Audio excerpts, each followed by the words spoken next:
Welcome to Journey United Methodist Church. I'm Reverend Michael Higgs, the pastor. Journey is a Christian community serving in love with all people, growing together into God's Word. We're glad that you've chosen to worship with us today. We invite you to visit our website, journeytogether.vegas. While there, you may want to ask for a copy of our Journey e-news. This week we have information about a number of Christmas-oriented projects that are beginning soon. So take a look at that. We are in a bit of a time warp as we begin recording this. It is Wednesday, the day before Thanksgiving. Most of you will see this on Sunday, the first Sunday of Advent. So we have a little fall Thanksgiving stuff, and we have some purple, which is the traditional color for the season of Advent. We also have one anniversary to recognize, but we don't really have a way to celebrate it right now. Monday is the 6th anniversary of Journey United Methodist Church. Journey is a merger of some other pre-existing United Methodist congregations, and on November 30th, 2014, that merger was officially completed. So Journey is 6 years old today. I want to wish you all a Happy New Year. No, my calendar hasn't chugged too many energy drinks. As we said, this Sunday is the first Sunday of Advent, and the first Sunday of Advent is traditionally the first Sunday of the Christian year. So Happy New Year. If you're like me, 2021 can't come too soon. 2020 can't find its way out the door soon enough. It's worn us out. We'll gladly let it shuffle off stage a little early and start fresh with a whole year full of brand new, never-before-lived days. The church has been doing Advent for a very long time.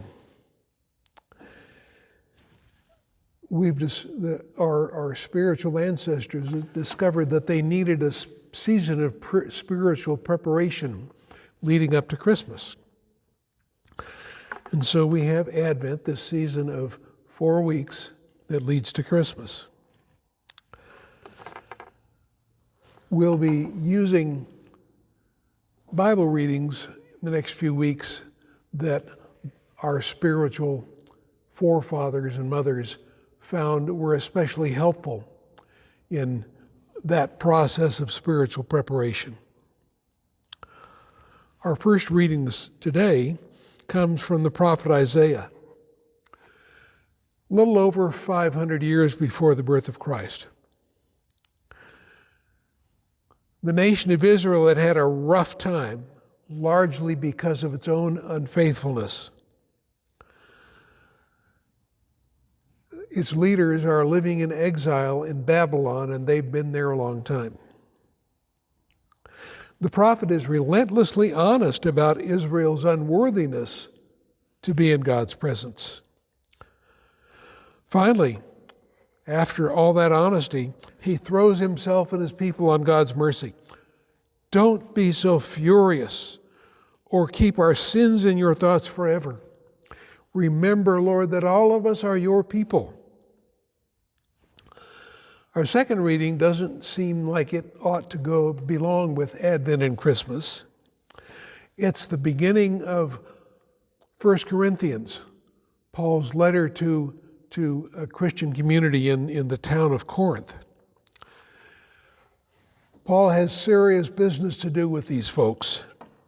He's received a letter that describes a number of issues that need to be addressed, very frankly. But Paul doesn't start with issue number one. He starts with reminding them and all of us who we are in Christ. You don't need a thing, he says. You've got it all. All God's gifts are right in front of you. That's an encouraging word for worn-out followers of Jesus straggling toward the end of a long, draining year. Each week during Advent, we'll use one of the church's traditional timekeeping devices. Advent snuck up on us this year, to be very honest, and we haven't gotten into the storage area where our Advent wreath is kept. But our reader who's going to share that, lead you in that Advent wreath ceremony, has her own, and most of our readers will be sharing their own Advent wreaths with you as they do that. You'll see that an Advent wreath has 5 candles, and we light one each of the 4 Sundays of Advent, and in the center is a white candle, the Christ candle, which we light on Christmas Eve. And you'll see as you go from lighting 1 candle to 2 candles and so on, that the time is growing closer. And if you're fortunate enough to have children involved in that with you, it's even better. So if you haven't had an Advent wreath, try it this year with your family or just for yourself. Now, let us prepare ourselves for worship as we light our Advent wreath and move forward. Scripture, Isaiah 9, 6-7. A child is born to us, a son is given to us, and authority will be on his shoulders. He will be named Wonderful Counselor, Mighty God, Eternal Father, Prince of Peace. There will be vast authority and endless peace for David's throne and for his kingdom, establishing and sustaining it with justice and righteousness now and forever. As God's people were about to head into exile, God delivered hope through a promise. Someday this would be over. A king would come who would make all things new. Christmas celebrates the hope that God sent Jesus to fulfill that promise and rescue creation once and for all. Knowing that God has kept his promise in the past gives us hope that God will continue keeping his promise in the future. Now we will light the hope candle.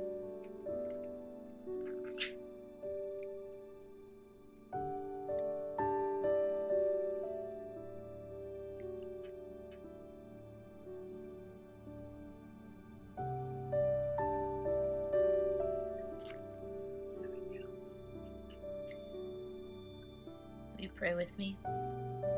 Dear God, thank you for reminding us during this Advent season that you keep your promises every single time. Thank you for the promise of Jesus. Thank you for the hope we have in him. Please help us to remember what you did for your people and for all people when you sent Jesus to be our Savior. We love you and we pray all this in Jesus' name. Amen. Call to worship. Listen! Deep in the darkest night is the sound of hope. Deep in the midst of despair is a message of new life. Listen, it is coming closer. A bell in the distance, a sound of joy, an echo of love, a note of promise, a melody of praise. Listen. Please join me in the opening prayer. Come, Lord Jesus, come. Come into our midst. Come into our hearts. Come into our homes and our communities, into our schools and workplaces.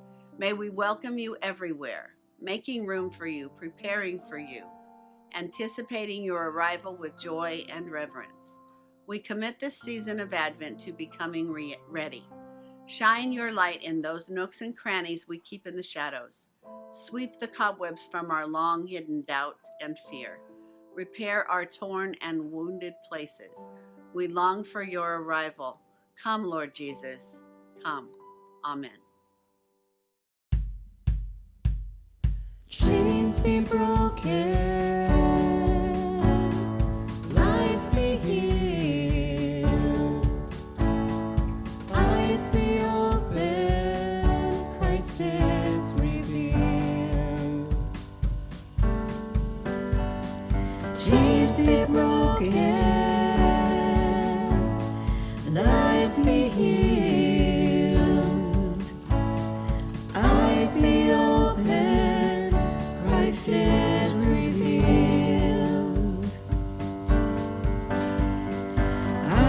decided, I have resolved to wait upon you, Lord. My rock and redeemer, shield and reward, I'll wait upon you, Lord. As surely as the sun will rise, you'll come to us, certain as the dawn appears.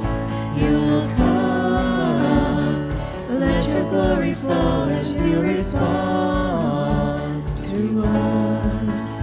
Spirit rain, flood into our thirsty hearts again. You'll come, you'll come.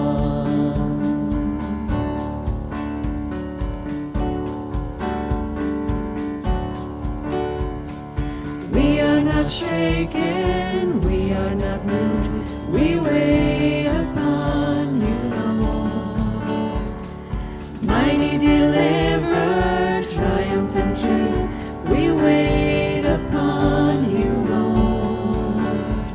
As surely as the sun will rise, you'll come to us, certain as your word endures. You'll come, let your glory fall as you respond to us. Spirit rain, flood into our thirsty hearts again. You'll come, you'll come.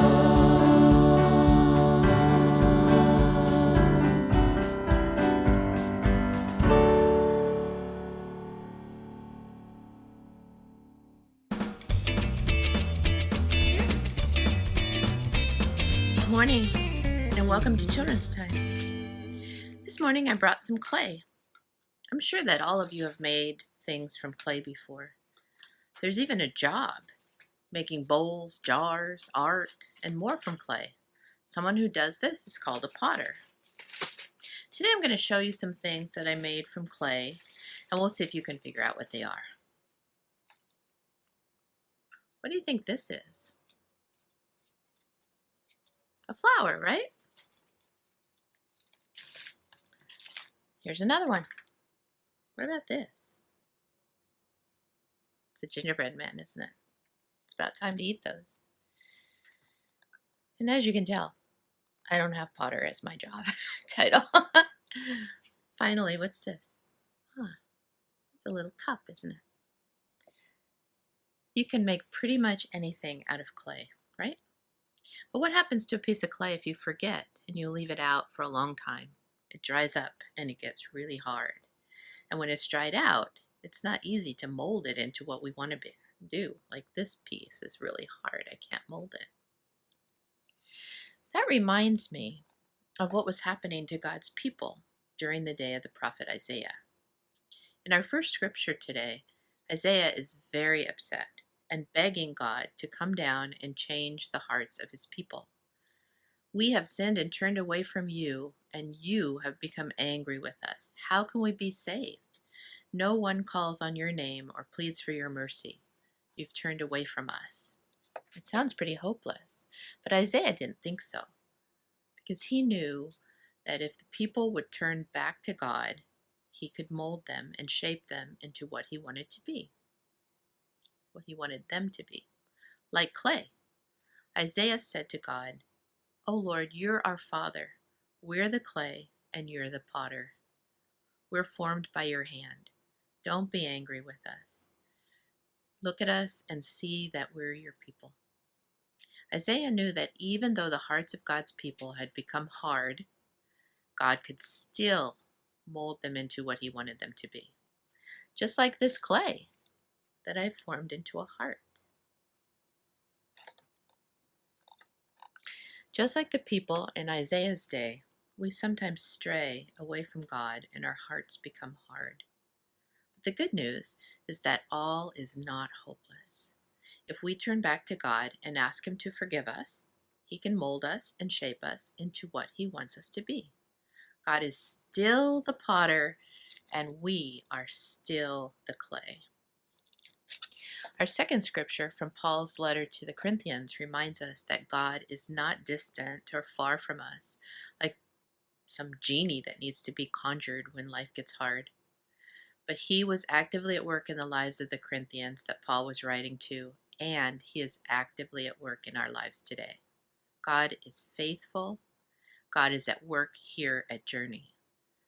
Yes, we have challenges, but if we are willing to face them and work on them, God will be there to do what we cannot, change our hearts, just like this clay heart, and keep our gaze on him so that we can see him working in our lives and in the lives of our community. Will you pray with me? Dear God, thank you for the abundant blessings that are filling our lives now. Thank you for loving us and being with us right where we are. Please take us into your hands and shape us into what you want us to be. Help us to examine our hearts first before we speak in anger towards others. Thank you, Lord, for your love, your patience, your mercy, and your grace. In Jesus' name, amen. Hey, thanks for joining me, and I'll see you next week on Children's Time. Our first Bible reading for today is from the book of Isaiah, chapter 64, verses 1 through 9. Rip the heavens apart. Come down, Lord, make the mountains tremble. Be a spark that starts a fire, causing water to boil. Then your enemies will know who you are. All nations will tremble because you are nearby. Your fearsome deeds have completely amazed us, and even the mountains shake when you come down. You are the only God ever seen or heard of who works miracles for his followers. You help all who gladly obey and do what you want, but sin makes you angry. Only by your help can we ever be saved. We are unfit to worship you. Each of our good deeds is merely a filthy rag. We dry up like leaves. Our sins are storm winds sweeping us away. No one worships in your name or remains faithful. You have turned your back on us and let our sins melt us away. You, Lord, are our Father. We are nothing but clay, but you are the potter who molded us. Don't be so furious or keep our sins in your thoughts forever. Remember that all of us are your people. Rip the heavens apart. Come down, Lord. Be a spark that starts a fire. Be careful what you pray for, Isaiah. We just might get it. Israel had languished in exile far too long. For centuries, their collective identity had been God's chosen. And then their kings had gotten too cozy with some pagan neighbors. Israel had wound up on the wrong side of some disastrous wars. Babylon's army had marched right into Jerusalem, burned down the temple, and deported hundreds of prisoners into exile. Decades later, the prophet echoes the lament of his people still in exile. We are unfit to worship you, they tell God. You have turned your back on us and let our sins melt us away. I hear a similar lament these days. We are tired of being micro-careful, closed in, quarantined. We're tired of wondering and dreading what's next. We're tired of seeing businesses, schools, churches, and families flounder. We're tired of seeing hundreds of thousands of people die. Tired of leaders wringing their hands and blaming each other while no one takes meaningful action. Not even you, Lord. It just doesn't feel like Christmas this year. Are you coming? Have you canceled your reservation? Are we such miserable sinners that you can't stand to be around us? Have we in fact made you so furious that you keep our sins in your thoughts forever? The prophet names both Israel's unfaithfulness and its salvation. Only by your hope can we be saved. You, Lord, are our fathers. Remember that all of us are your people. All of us, saints, sinners, and all of us in betweens. At our best, we pour out abundant love and care for our neighbors. We take bold, courageous action to meet overwhelming need. When we're good, we're amazing. When we're not, we are mean, petty, arrogant, self-centered, lying, cheating, cowardly. Just like some biblical heroes who served God faithfully, except when they didn't. People like Abraham and Moses and David. The family of God contains a full share of heroes and villains, and like most families, sometimes we take turns being the hero or the villain. And whether we're heroes or villains on a given day, we share the prophet's bedrock certainty. Only by your help can we be saved. You, Lord, are our Father. Remember, all of us are your people. God hadn't forgotten. Prophets like Isaiah helped God's people find their way home from exile. Israel abandoned the pagan practices they'd learned in that foreign land of Babylon. They reclaimed their identity as God's chosen. They renewed their ancient faith. Eventually, they returned to their homeland and made a new beginning. And life was back to normal. Sort of.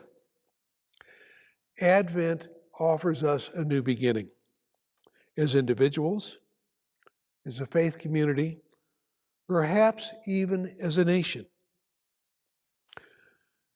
In the coming weeks, we'll explore the inspired vision Isaiah shared with the exiled Israelites. In Isaiah's new world, every person matters.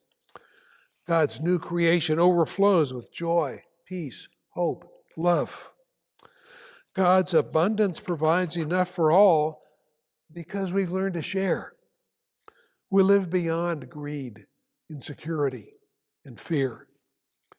We discover how God's love reaches far beyond the limits we set and the boundaries in which we try to contain it.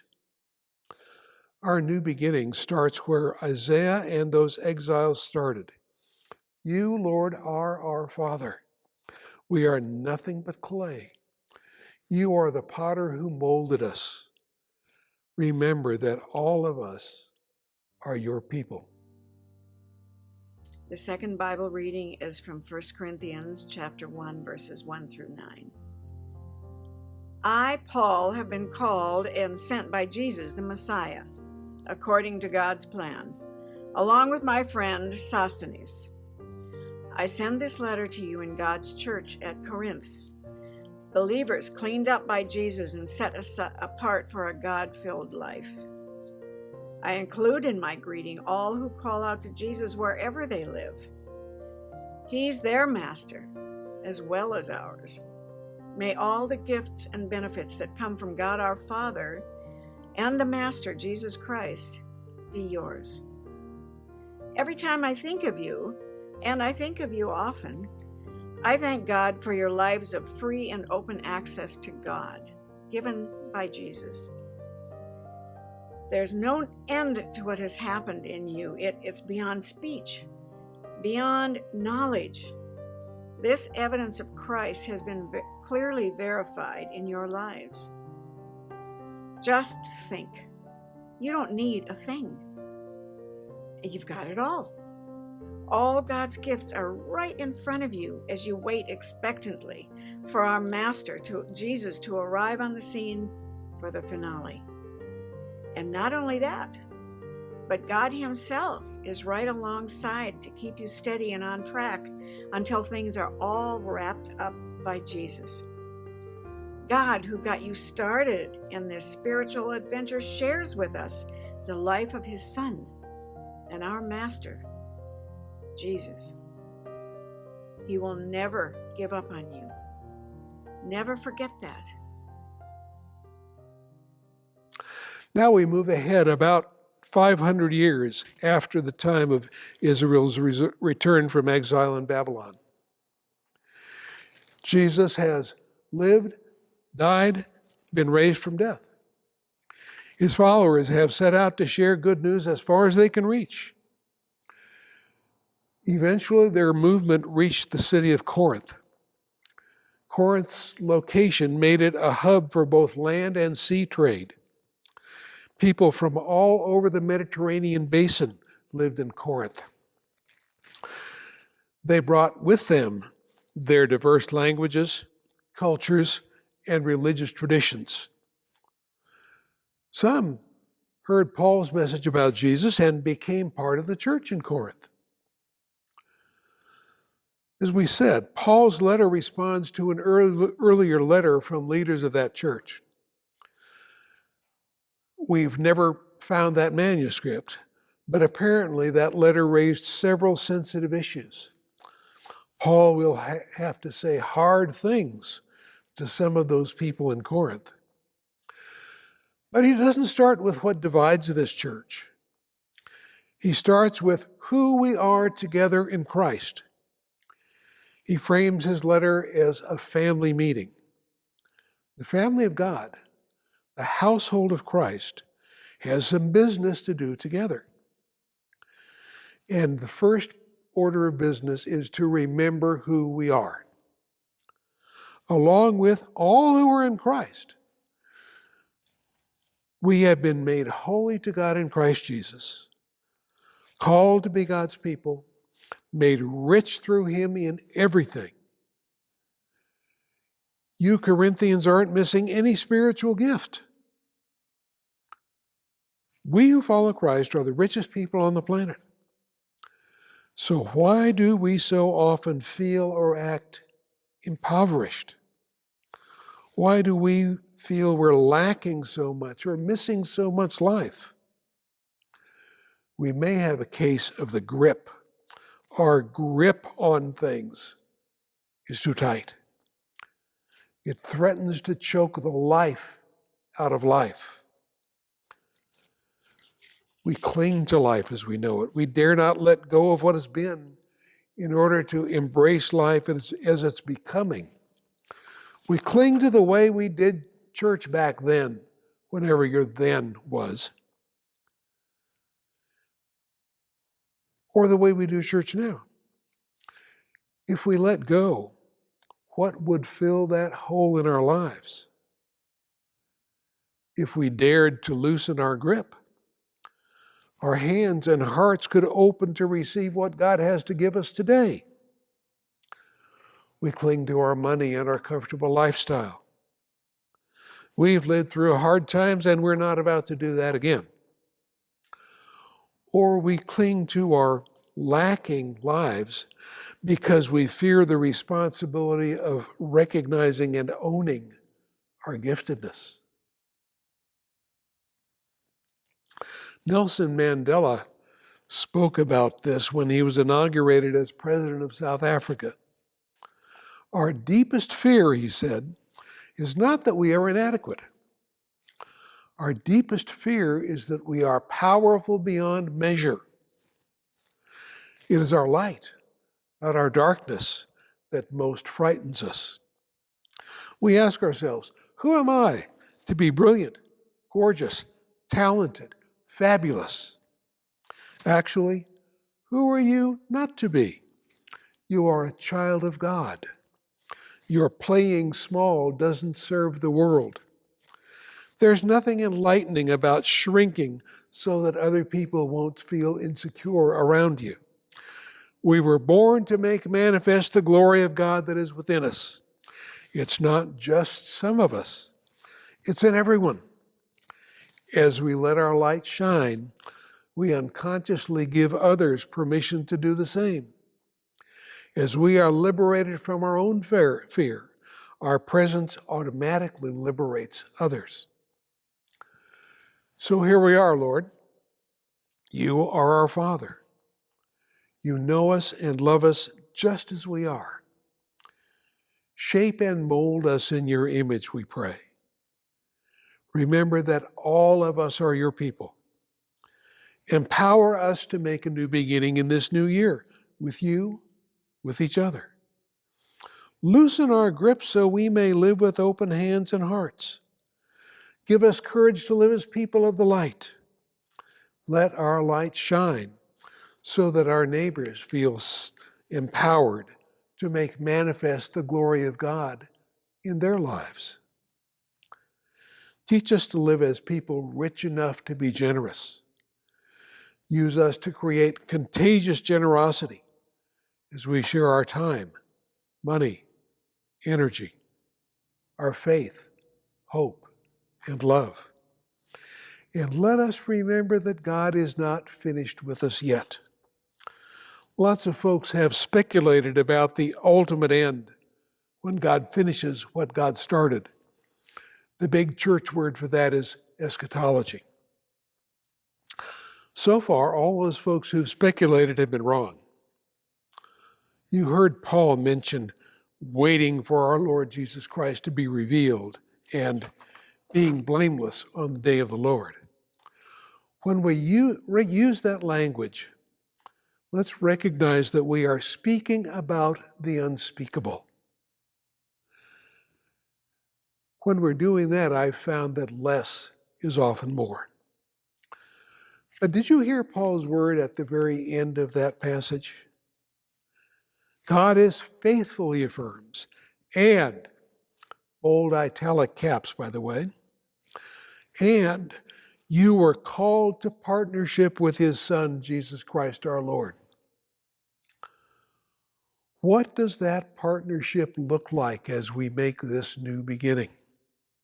How, where, when, with whom? Paul envisions a global ecumenical partnership of all who call upon the name of the Lord Jesus Christ in every place. What does this partnership look like for you personally? What does it look like for us right where we are as Journey United Methodist Church? I hope you're not disappointed that I don't have all the answers. I'm not worried about it because Paul's message to Corinth and us is that together with the Holy Spirit working in, among, and through us, together we discover those answers. We discover those answers as the Spirit forms us into a strong, active body of Christ, serving this community where God has called us to partner with one another and our Lord Jesus Christ. Amen.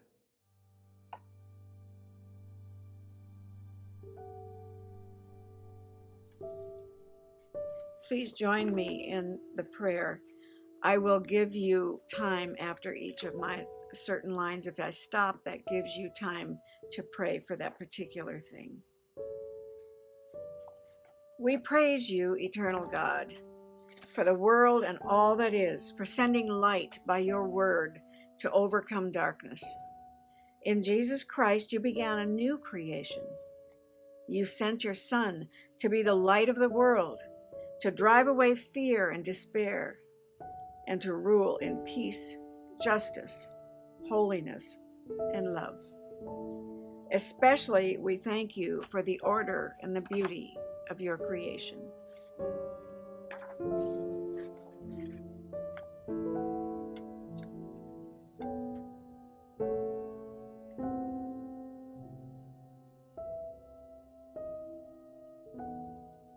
For coming in Jesus Christ to share our human life.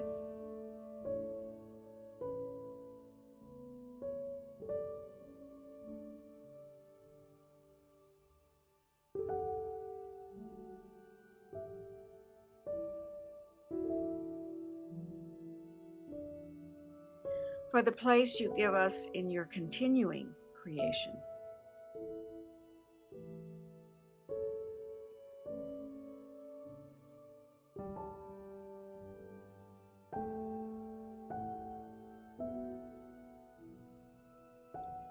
For your promise of peace among nations and justice for all people.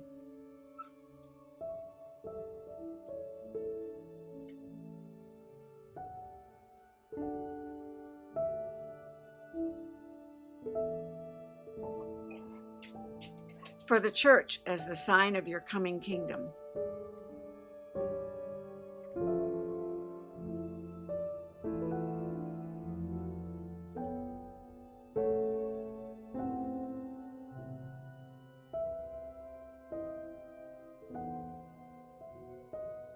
Especially we pray for the nations of the earth and peace for the world.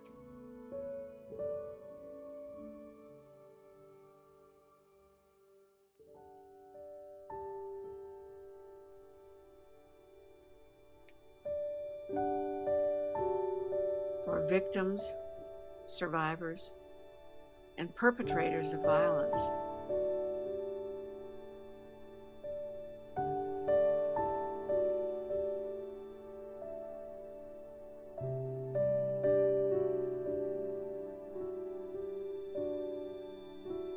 For all who are sick and suffering.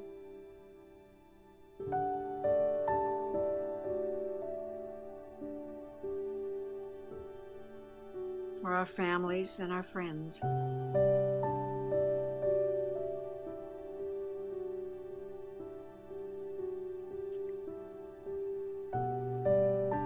For the church and all who serve in Christ's name.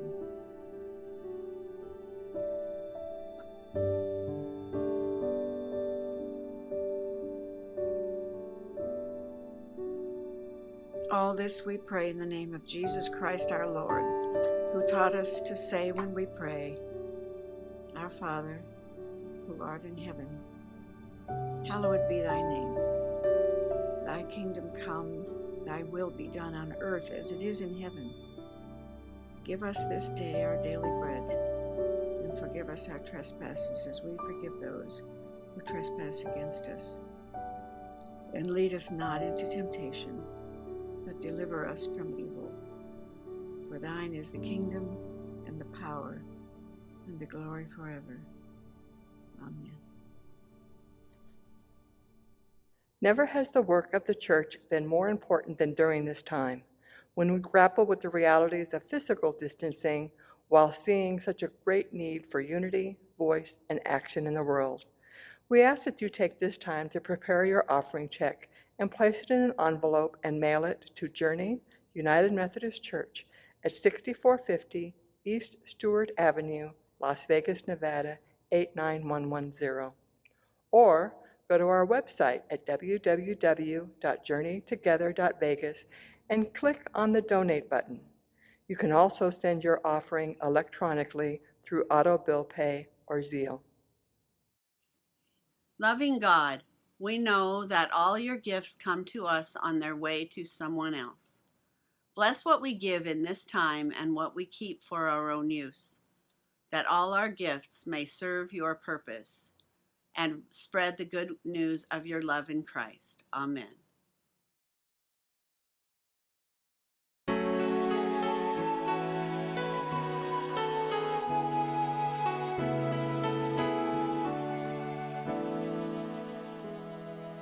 Into the darkness of this world, into the shadows of the night, into this loveless place you came, lightened our burdens, eased our pain, and made these hearts your home. Into the darkness once again, oh come Lord Jesus, come with your love to make us whole, come with your light to lead us on, driving the darkness far from our souls. Oh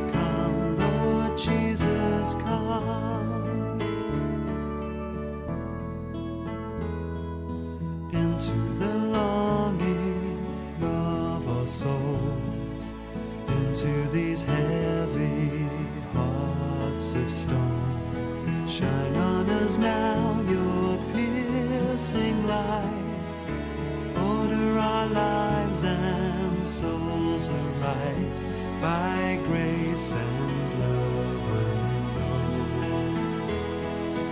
Until anew our hearts unite, oh come Lord Jesus, come. Come with your love to make us whole. Come with your light to lead us on, driving the darkness far from our souls. Oh, come, Lord Jesus, come.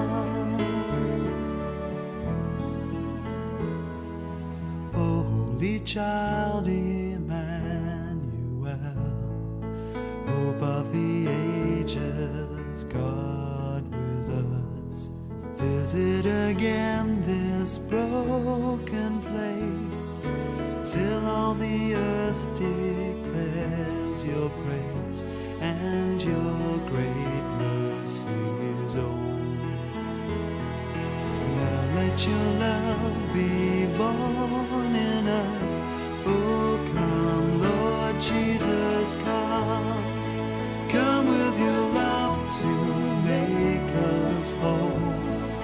Come with your light to lead us on, driving the darkness far from our souls. Oh, come, Lord Jesus, come.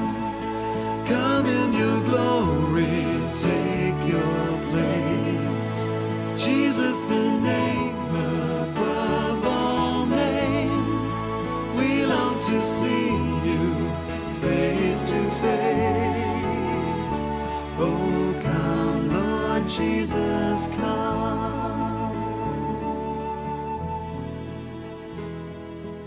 Generous God, we offer you our gifts and our lives.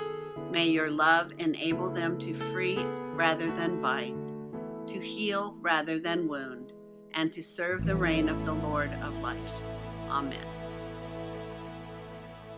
Now, as we prepare to go back to what we were doing before we set ourselves aside for this time of worship, please stand as our custom is. As we go, let us remember who we are in Christ. Remember, as the prophet said, that all of us are God's people. Remember, as Paul told us, that we are those who have been made holy to God in Christ Jesus, called to be God's people, made rich through Him in everything, not missing any spiritual gift while we wait for our Lord Jesus Christ to be revealed. Go and make your new beginning this week as a partner with all God's people and our Lord Jesus Christ. Go in the peace and power of God the Father, the Son, and the Holy Spirit. Amen.